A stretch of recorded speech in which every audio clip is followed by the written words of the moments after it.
Praise the Lord. जय मसीह की। प्रभु यीशु मसीह के नाम से एक बार फिर मैं आप सबका स्वागत करता हूं। आज जो परमेश्वर का वचन हम देखेंगे वो लिया गया है 1 पतरस उसका 3 अध्याय और 10वां वचन। इस वचन में लिखा है कि अच्छे दिन कैसे आ सकते हैं। एक प्रिंसिपल लिखा है इस परमेश्वर के वचन में कि जो कोई अच्छे दिन देखना चाहता है वो एक काम करे, और लिखा है जो कोई जीवन की इच्छा रखता है और अच्छे दिन देखना चाहता है वह अपनी जीभ को बुराई से और अपने होठों को छल की बात करने से रोके रहे। अगर आप अपने जीवन में अच्छे दिन देखना चाहते हैं तो यहाँ बाइबल में एक प्रिंसिपल लिखा है, और वो लिखा है कि अपनी ज़ुबान को हम बुराई से और अपने होठों को छल की बात करने से रोके रहें। यहाँ पतरस कह रहा है जो तुम बोलना चाहते हो वो तुम मत बोलो, और जो तुम्हें बोलना चाहिए वो तुम बोलो। कई बार हम अपने जीवन में ऐसी बातें बोल जाते हैं, और अगर हम बाद में हम उनके बारे में सोचें तो कई बार हमें अफसोस होता है कि हमने ये बातें क्यों बोली। कई बार गलत बातें हमारे जीवन में हमारी और हमारी आशीषों के बीच में आ जाती हैं, क्योंकि बाइबल में लिखा है कि एक ही मुख से आशीष और श्राप दोनों लिखते हैं। एक ही मुख से आशीष और श्राप दोनों निकलते हैं। हम पवित्र आत्मा के साथ एक मत हो सकते हैं और हम शैतान के साथ भी एक मत हो सकते हैं। आज मैं चाहता हूं कि हम थोड़े खुले हृदय के साथ हो जाएं और अपने प्रति ईमानदार हो जाएं। जानते हैं, जब हम दूसरों के प्रति ईमानदार होते हैं ना, तो हम दूसरों के जीवन में भलाई लाते हैं, और जब हम अपने प्रति ईमानदार होते हैं तो हम अपने जीवन में भलाई लेकर आते हैं। बाइबल में एक विवाह का जिक्र है जो सबसे अद्भुत और सबसे खूबसूरत विवाह है, जो उत्पत्ति 24 में इस विवाह का वर्णन है। और इस विवाह को जोड़ने के लिए जो सूत्रधार परमेश्वर ने बनाया वो एलियाजर को बनाया, और जो ये खूबसूरत विवाह जिसका ये जिक्र है वो इज़ाक और रेबका का विवाह है। पर आप जानते हैं, जब एलियाजर अपने ऊँटों के साथ नाहोर के नगर पहुंचता है और रिबका से कहता है अपने घड़े से मुझे थोड़ा पानी पिला दे, और रिबका उस एलियाजर को पानी पिलाने के बाद कहती है मैं तेरे ऊँटों के लिए भी पानी लेकर आऊँगी, और वो उसके सब ऊँटों को पानी पिलाती है। पर रिबका से तो एलियाजर ने सिर्फ अपने लिए पानी मांगा था, और बाइबल बताती है कि जो रेबेका थी वो एक बड़े ही प्रतिष्ठित व्यक्ति की बेटी थी, और उस इंसान ने सिर्फ उससे पानी मांगा था। पर रेबेका वहाँ उससे कहती है कि मैं सिर्फ तुझे नहीं तेरे ऊँटों को भी पानी पिलाऊंगी। और उस वक्त ऊँटों को पानी पिलाना आसान नहीं था। ऊँट बहुत पानी पीते हैं, और उस वक्त कुएं से निकाल कर ऊँटों को पानी पिलाना पड़ता था। बैरल के बैरल ऊँट पानी पी जाते हैं। पर यहाँ पर रेबेका ने अपने अंदर, उसके अंदर जो भलाई की जो प्रवृत्ति थी उसके कारण उसने एलियाजर के साथ उसके ऊँटों को भी पानी पिलाया। पर रेबेका नहीं जानती थी कि जिस एलियाजर के ऊँटों को वो पानी पिला रही है उसी ऊँटों पर बैठकर एक दिन वो अपनी उस आशीष तक पहुँचेगी। एक्चुअली खुदा ने उसे आशीष के रूप में एलियाजर को भेजा था, पर रेबेका ने अपने जीवन में अपनी सोच को, अपनी समझ को नहीं लगाया। उसने अपनी बुद्धि नहीं लगाई कि मैं इसे पानी क्यों पिलाऊं। उसने परमेश्वर के जन को अपने जीवन से रिजेक्ट नहीं किया, और रेबेका ने सिर्फ उसे पानी नहीं पिलाया, उसके ऊँटों को भी पानी पिलाया, और वही एलियाजर उसके लिए आशीष बना। और उसी एलियाजर के ऊँटों पर बैठकर रेबेका अपनी आशीष इज़हाक तक पहुंची। आज मैं आपसे कहता हूँ, आपकी जीत और हार के बीच में सिर्फ एक चीज़ है, वो आपकी सोच है, आपके विचार हैं जो आपके मन में चलते हैं। इसलिए पौलुस रोमियो 12:2 में कहता है इस संसार के सदृश ना बनो, पर तुम्हारे मन के नए हो जाने से तुम्हारा चाल चलन भी बदलता जाए, जिससे तुम परमेश्वर की भली भावती इच्छा अनुभव से मालूम करते रहो। यहाँ परमेश्वर नहीं कह रहे हैं कि पहले अपने चाल चलन को बदलो। तुम्हारे चाल चलन को बदलो परमेश्वर नहीं कह रहे हैं, वो कह रहे हैं पहले जो तुम्हारे मन में है ना उसको बदलो, अपनी सोच को बदलो, फिर तुम्हारा चाल चलन बदलेगा और तब तुम परमेश्वर की उस इच्छा को उस अनुभव से मालूम करते रहोगे।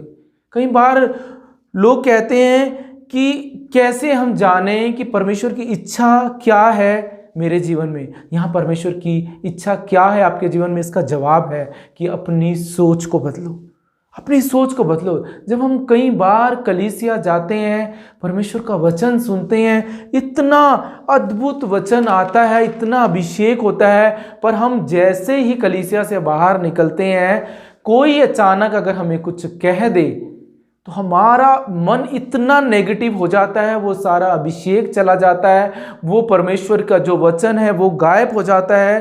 क्योंकि आज सबसे बड़ी समस्या क्या है, हमने अपने अंदर सब कुछ रखा है पर परमेश्वर का वचन नहीं रखा। और जिसके अंदर परमेश्वर का वचन नहीं है ना, मैं आपसे कहता हूँ उसके अंदर वीकनेस है। जिसके अंदर परमेश्वर का वचन नहीं है उसके आगे हालात हैं। जिसने अपने अंदर परमेश्वर का वचन नहीं रखा उसके सामने वो लोग हैं जिनको वो पसंद नहीं करते।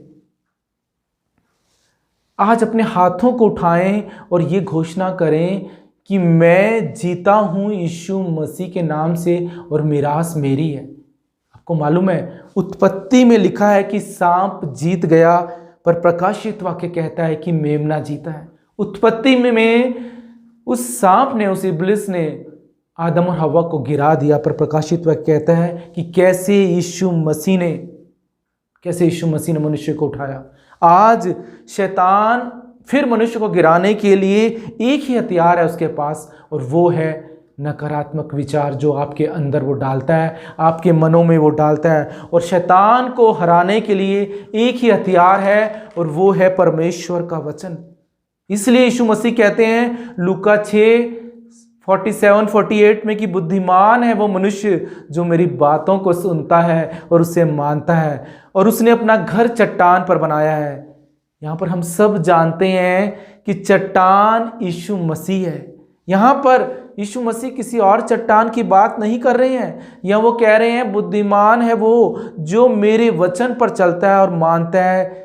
यहाँ पर जानते हैं नींव क्या है? नींव आपका निर्णय है कि जब परमेश्वर का वचन आपके जीवन में आता है तो उस वचन को आप कैसे पकड़ लेते हैं और अपने अंदर अधिकारी से बसने देते हैं। वो ही चट्टान है, वो ही यीशु मसीह है जो आपके अंदर बसा है। अगर उस वचन पर आपने अपना घर बनाया है ना, तब आप, यहाँ पर यीशु मसीह कह रहे हैं कि वो इंसान बुद्धिमान है जो मेरी बातों को सुनता है और जिसने अपना जो घर है मेरे वचन पर बनाया है। आज परमेश्वर कह रहे हैं बंद करो जो तुम कह रहे हो, पर वो कहो जो मैं तुम्हें कह रहा हूं। वो कहो अपने मुख से जो मैं तुम्हें कह रहा हूं। इसलिए परमेश्वर कहते हैं कि अपने सबसे अधिक अपने मन की रक्षा कर, क्योंकि जीवन का मूल सूत्र यही है। यशायाह 55:3 में लिखा है, कान लगाओ और मेरे पास आओ और सुनो, तब तुम जीवित रहोगे और मैं तुम्हारे साथ सदा की वाचा बांधूंगा। और यीशु मसीह कह रहे हैं बुद्धिमान है वो मनुष्य जो मेरे वचन को सुनता है और वो मानता है। कितने लोग आज अपने जीवन में अस्थिरता में चल रहे हैं क्योंकि परमेश्वर का वचन उनके अंदर नहीं है। उन्होंने अपना जो मन है वो दूसरी बातों में लगा रखा है। आज परमेश्वर कह रहे हैं अगर तुम अपने जीवन में अच्छे दिन देखना चाहते हो तो एक अपनी ना घर की अलमीरा पर एक आप ये वचन लगा दें कि मैं अपने जीवन में अच्छे दिन देखना चाहता हूँ। और इसका एक ही उत्तर है, इसका एक ही प्रिंसिपल है कि अपनी जुबान को आप बुराई से रोके रहें। अपनी जुबान को बुराई से रोके रहें, अपने मुख से वो बात कहें जो परमेश्वर ने आपके अंदर डाली है। परमेश्वर के वचन को अपने मुख से घोषित करना शुरू करें, अपने मन में को बदलें, फिर आपका चाल चलन बदलेगा, तब आप परमेश्वर की इच्छा को जान पाएंगे।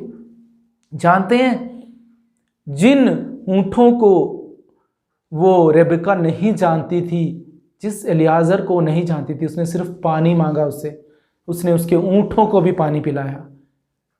आप नहीं जानते जब आप भलाई करते हैं वो भलाई आपको आपकी आशीषों तक लेकर जाती है। रेबेका नहीं जानती थी कि वो कौन सी भलाई कर रही है। किन ऊँटों को पानी पिला रही है, उन्हीं ऊँटों पर बैठकर वो अपनी आशीष तक पहुंची। आज आपके हाथ में ये निर्णय है, आपके हाथ में ये निर्णय है कि आपको क्या करना है अपने जीवन में। इसलिए परमेश्वर का वचन आज मुझसे और आपसे कह रहा है, अगर तुम अपने जीवन में अच्छे दिन देखना चाहते हो तो इस मुख से वो कहो जो तुम्हें कहना चाहिए, और वो बातें जो तुम्हारे मुख से निकलती हैं और तुम्हारे जीवन को अस्थिर बनाती हैं, उन बातों को, उन विचारों को अपने जीवन से निकाल दो। अगर तुम भलाई देखना चाहते हो तो इस मुख से कभी भी बुराई की बातें और छल की बातें तुम्हारे मुख से ना निकलने पाए। आज परमेश्वर करे, कान लगाओ और मेरे पास आओ, तब तुम जीवित रहोगे और मैं तुम्हारे साथ सदा की वाचा बांधूंगा। सदा की वाचा वो मुझसे और आपसे बांधना चाहता है, पर वो कहता है कि कान लगाओ और मेरे पास आओ और मेरी सुनो, तब तुम जीवित रहोगे। हमारे जीवित रहने का एक ही चीज़ है, वो है परमेश्वर का वचन। हमारी आशीष का एक ही जरिया है, वो है परमेश्वर का वचन। इस वचन को ध्यान लगाएं, इस वचन को अपने अंदर बसने दें और आपके मुख से आशीष की ही बातें निकलें। तभी आप अपने जीवन में आशीष को देखेंगे और वही जो बातें आप अपने मुख से निकालेंगे, उन्हीं बातों के कारण एक दिन आप अपने जीवन में आशीष को पाएंगे, नहीं तो आप गलत जगह पहुंच जाएंगे। आइए हम अपने जीवन को उस परमेश्वर के वचनों पर लगाएं, अपने मन को उस खुदा के वचन पर लगाएं। हमारा मन बदले ताकि हमारा चाल चलन बदले, ताकि परमेश्वर की सिद्ध इच्छा को हम अनुभव से जान पाएं कि उसकी इच्छा क्या है हमारे जीवन में। परमेश्वर इस वचन के द्वारा आपके जीवन को आशीष दे और बरकत दे।